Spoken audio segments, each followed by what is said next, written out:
Hola, ¿qué tal? Bienvenidos. Este es su canal Drácula's Place. Mi nombre es Enrique Palafox. Les mando muchos saludos desde la Ciudad de México. Este día tan soleado, tan vampírico y soleado, ¿no? De invierno, aquí en medio del bosque. Les mando muchos saludos. Bueno, pues el día de hoy les tengo una grata sorpresa. Vamos a platicar acerca de uno de los vampiros más importantes de la historia del cine y una clara influencia, ¿no? A partir de Drácula, la novela.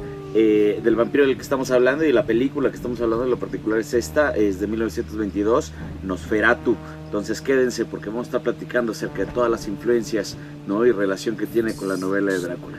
Bienvenidos. Y antes de empezar, suscríbanse al canal, ¿no? Acá abajito, denle like al video y compártanlo. Seguramente algún amigo se los va a agradecer. Bueno, pues vamos a empezar el día de hoy hablando de esta película Nosferatu. Es una obra clásica tanto del cine como para la importancia con Drácula y su expansión del universo narrativo. Cabe mencionar que hay una profunda relación entre esta película, que se estrenó en 1922 en Alemania, y la novela de Bram Stoker. Acuérdense que Bram Stoker y su novela es el punto focal de este canal.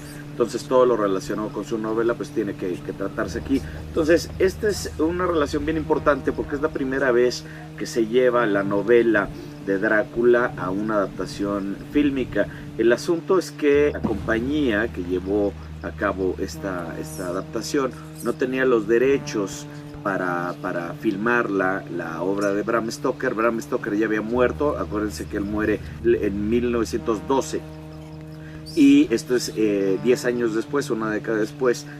La compañía Prana quería los derechos de Drácula para filmarla y no los consiguió. Entonces, bueno, se tomó unas libertades bien interesantes para desviarse un poco de la novela y pensar que así iban a librar el tema del copyright.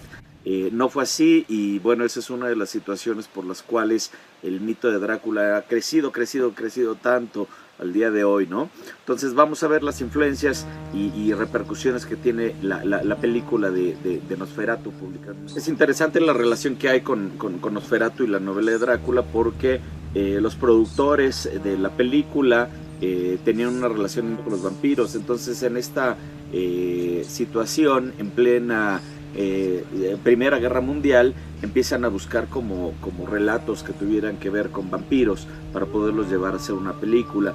Eso lo consiguen en 1921, ¿no? En la producción, donde contratan a F.W. Murnau, que es el director de cine que llevó a cabo esta primera adaptación, y contrata a Max Schreck. Max Schreck, este fenómeno de actor muy raro, muy particular, y que le dio un rostro primero al Drácula. Por cierto, como dato curioso, Max Schreck después sería homenajeado por Tim Burton en la película de Batman Regresa, ¿no? Uno de los villanos se llama Max Schreck y es en honor a precisamente a este actor. Max Schreck se decía que era un actor tan raro que posiblemente era un vampiro el mismo. Eso dio lugar a otras ramificaciones del mito que ahorita voy a hablar al respecto. Sin embargo, como ellos no contaban, la producción no contaba con los derechos para llevar a cabo Drácula, pues entonces empezaron a desviarse para evitar parecerse y tratar de salirse con la suya. Entonces, en vez de llamarla Drácula, pues al conde, por ejemplo, en vez de Drácula lo llaman el conde Orlok, y empiezan a cambiar un poco los nombres y las situaciones. En vez de que sea en Londres, ¿no? La película se lleva a cabo en Alemania. En vez de que sea Jonathan Harker, se llama Jonathan Hutter. En vez de Mina, se llama Helen. En fin, hay ciertos cambios en ciertos personajes. La mayoría de los personajes se eliminan. Quincy Morris no aparece, el Dr. Seward no aparece, inclusive Lucy no aparece, y el mismo Van Helsing no aparece en esta adaptación. Sin embargo, bueno, están como concentrados ciertos personajes aquí. Hay que tomar en cuenta que la película se filma en pleno expresionismo alemán. El expresionismo alemán fue una corriente artística bien dura, muy densa, porque bueno, se da entre las dos guerras mundiales. Acababa de terminar la Primera Guerra Mundial, que devastó prácticamente a Alemania, el malestar de haber perdido la guerra mundial. Entonces, en 1921, el expresionismo alemán dominaba la escena, y esa es un poco la mezcla que se lleva a cabo con esta película. Por eso es que es una película tan lúgubre, tan sombría, ¿no? Porque el expresionismo alemán particularmente privilegiaba el uso del alto contraste, los blancos y negros eran muy profundos. Entonces, por lo tanto, por ejemplo, el vampiro genera una sombra maravillosa, ¿no? Esa escena donde va caminando por la escalera, que nada más se ve la sombra. Esa es una escena clásica del expresionismo alemán, pero que en la novela no tiene ningún sustento, porque acuérdense que el vampiro no proyecta ni luz ni reflejo, no es simplemente un cadáver. Entonces en la novela no podría tener sombra. Entonces son esas desviaciones que tiene precisamente Murnau a nivel creativo. Por el otro lado, pues no se podía filmar de noche, entonces toda la película está filmada de día. Pero ahí viene un dato bien interesante, que es bien curioso, porque precisamente en estas desviaciones también cabe en el final, y el final es fantástico, porque este es el gran final donde el vampiro muere con la luz del sol. Ahorita les voy a contar de dónde viene esta escena, pero a partir de esta película es que nosotros tenemos la noción que los vampiros se mueren con la luz del sol.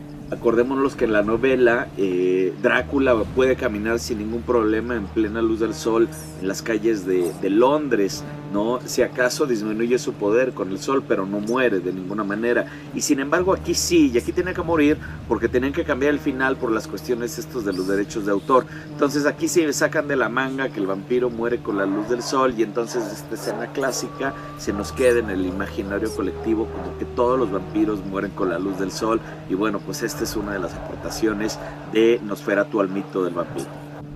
Otra de las libertades que se toma la novela es un poco también la manera en que luce el vampiro. Este vampiro está mucho más relacionado con las ratas, ¿no? Porque la película, en estas desviaciones que tiene con la novela, está mucho más ligada a la llegada, el Nosferatu está llegado con la llegada de las pestes, y particularmente vemos la llegada del barco, ¿no? a Alemania, y bueno, salen las ratas. Entonces precisamente el diseño de este vampiro es mucho más animalesco, y curiosamente es mucho más parecido a la intención original de Stoker que ninguna otra versión cinematográfica que se haya hecho, porque después de esto viene la película de Lugosi, y Lugosi cambia la manera en que percibimos a Drácula. Sin embargo, este es un Drácula que es un muerto viviente, este es un pestilente, este es mucho más parecido al de la novela, si bien se parece a esta rata ligado a las cuestiones de las enfermedades, pero bueno, tiene mucho más influencia del Drácula de Bram Stoker que de ninguna otra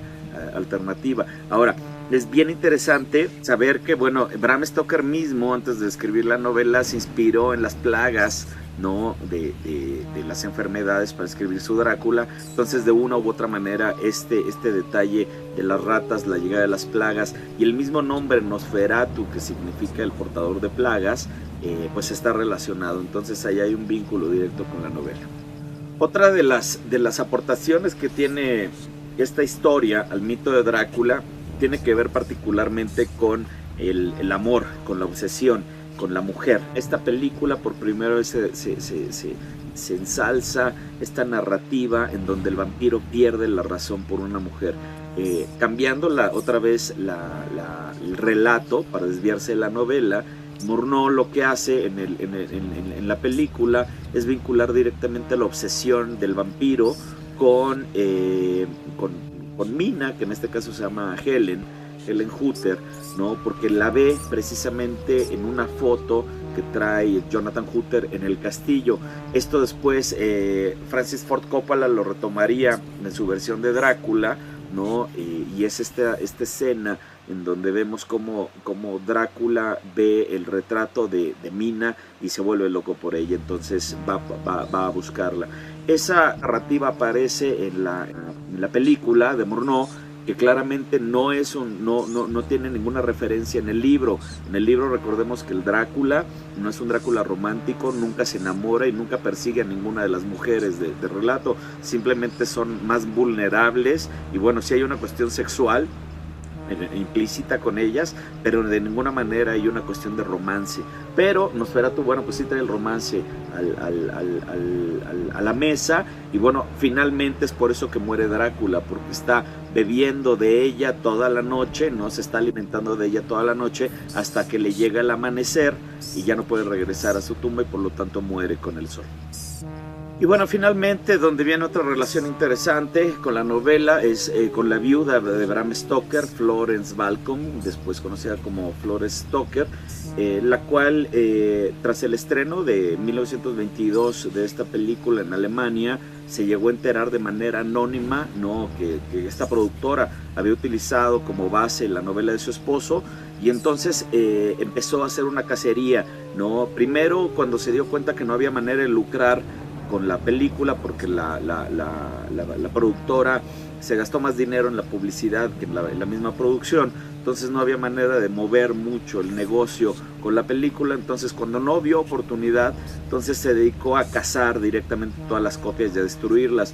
Recordemos que el copyright de Drácula estaba activo, particularmente en Europa. Entonces, todo lo que ella pudo tener de su alcance en Europa para cazar las copias, lo logró y las destruyó todas. Sin embargo, en Estados Unidos, Bram Stoker nunca terminó de registrar la obra, entonces por lo tanto no tenía registros.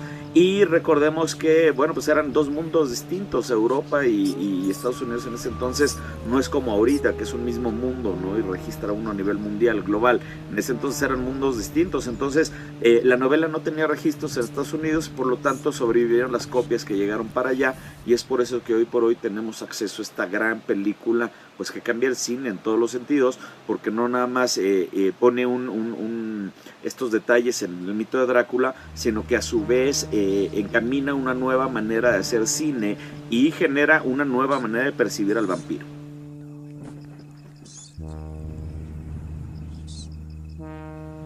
Nosferatu de Barnard fue tan importante, ¿no?, la Sinfonía del Horror fue tan importante que precisamente en Estados Unidos alcanzó un estatus de culto y permaneció un poquito en las sombras hasta los años 70, ¿no?, donde Werner Herzog y Klaus Kinski rehicieron un remake de esta película, que es una verdadera maravilla, en 1979, ¿no? Y curiosamente aquí sí hay un vínculo directo entre Drácula y Nosferatu. Si bien en la versión de Murnau no se menciona Drácula en lo absoluto, aquí sí. Aquí el Drácula y Nosferatu son la misma persona y es el conde Drácula. Entonces aquí hay un vínculo muy profundo entre estas dos películas.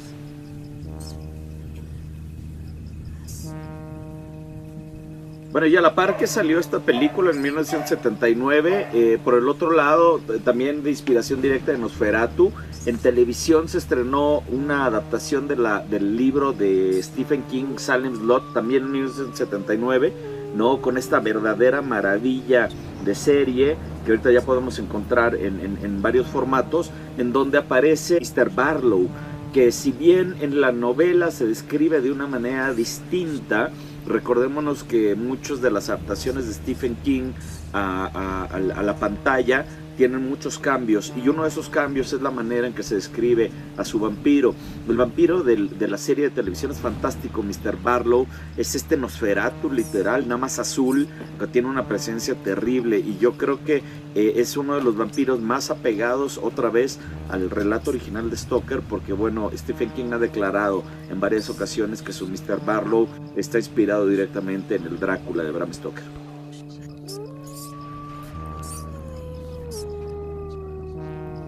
Y un poco más adelante, en 1991, aparece este juego de mesa, bueno, este juego de rol que es fantástico, que se llama Vampire the Masquerade, donde una de las líneas de familia de vampiros eran los Nosferatus. No sé si alguno de ustedes llegó a jugar este juego, un de roleplay, que era una verdadera maravilla, ¿no? Donde, bueno, pues uno basado en Dungeons and Dragons, Calabozos y Dragones, pues asumía también el papel de vampiro y jugaba con con clanes y demás. Esa serie de juegos inspiró también mucho de la imaginería vampírica que actualmente conocemos, ¿no? Y los Nosferatu tenían una representación bien importante, porque eran estas figuras horrorosas, ¿no? Que vivían en las cloacas de las ciudades, desfiguradas, ¿no? No eran vampiros elegantes, sino todo lo contrario, vampiros, pues como un poco la tradición oral los marcaba, vampiros fétidos que no te querías encontrar de noche.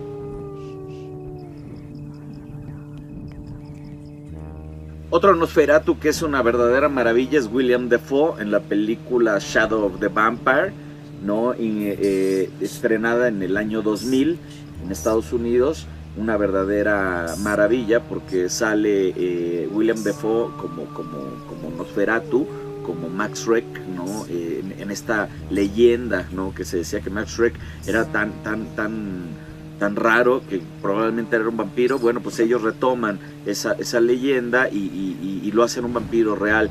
Y Murnau aquí sale interpretado por John Malkovich en un gran papel. Y bueno, narra como el detrás de cámaras de la filmación de Nosferatu, ¿no? Como si el verdadero Max Schreck hubiera sido un Nosferatu real. Entonces este es uno de los mejores Nosferatus que se ha escrito, ¿no? Y que además, bueno, tiene una vida propia, ¿no? Demostrando que Nosferatu es como bueno, Drácula es como un árbol, ¿no? Donde el tronco es Drácula, por supuesto el Drácula de Stoker, y tiene muchas ramas, y una de estas ramas bien poderosas es Nosferatu, porque bueno, ya tiene vida propia y es un mito propio inspirado en otras cosas interesantes, como este gran Nosferatu del año 2000.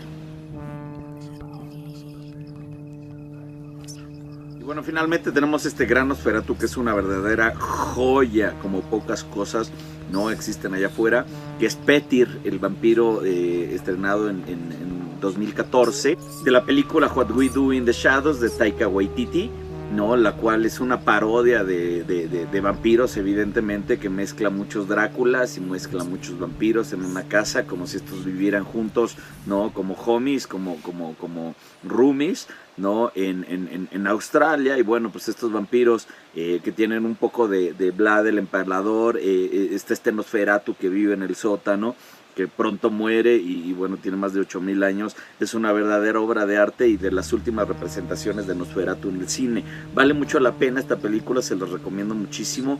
Ya tiene unos cuantos añitos, ¿no? Unos 4 o 5 añitos de haber salido, pero en realidad es de esos joyas que abre una nueva posibilidad narrativa y que sigue expandiendo el mito de los vampiros. Y bueno, ya finalmente la última manifestación, que además es sensacional, de Nosferatu, tiene que ver también con esta figura, ¿no? Porque el director Francis Ford Coppola retoma mucho de la iconografía del vampiro que se había creado con Nosferatu, ¿no? Para crear a este hombre vampiro, ¿no? Esta no es rata, pero bueno, ratas y vampiros son primos hermanos, entonces hay como muchas similitudes. Entonces vamos a encontrar que este vampiro, que es poderosísimo, que es increíble y una de las mejores representaciones de Drácula en el cine, pues tiene una intersección interesante con el Nosferatu que había presentado Murnau en el 22. Bueno, y eso dejando a un lado la aparición fantástica que tiene Nosferatu en Bob Esponja, en ese capítulo donde, bueno, el que está apagando la luz es el vampiro Nosferatu y a todo el mundo divierte. Bueno, pues ojalá que les haya gustado mucho este breve análisis de Nosferatu y la importancia que tiene en este mito vampírico y cómo ha ayudado a crecer esta narrativa de Drácula como la entendemos, ¿no? Sin duda alguna, hoy Drácula es lo que es gracias a Nosferatu, gracias a un tema de copyrights, gracias a un tema de por estar tratando de evitar una cuestión de una demanda legal. Bueno, pues eso llevó a cambiar la historia y hoy por hoy entendemos a Drácula, pues que muere por la luz del sol gracias a este tipo de detalles. Ojalá que les haya gustado, déjenme sus comentarios por aquí y nos vemos la siguiente semana con otro nuevo video, ¿no? Muy apasionante de todo lo que es Drácula en la cultura popular. Que estén muy bien, muchos saludos, gracias, chao.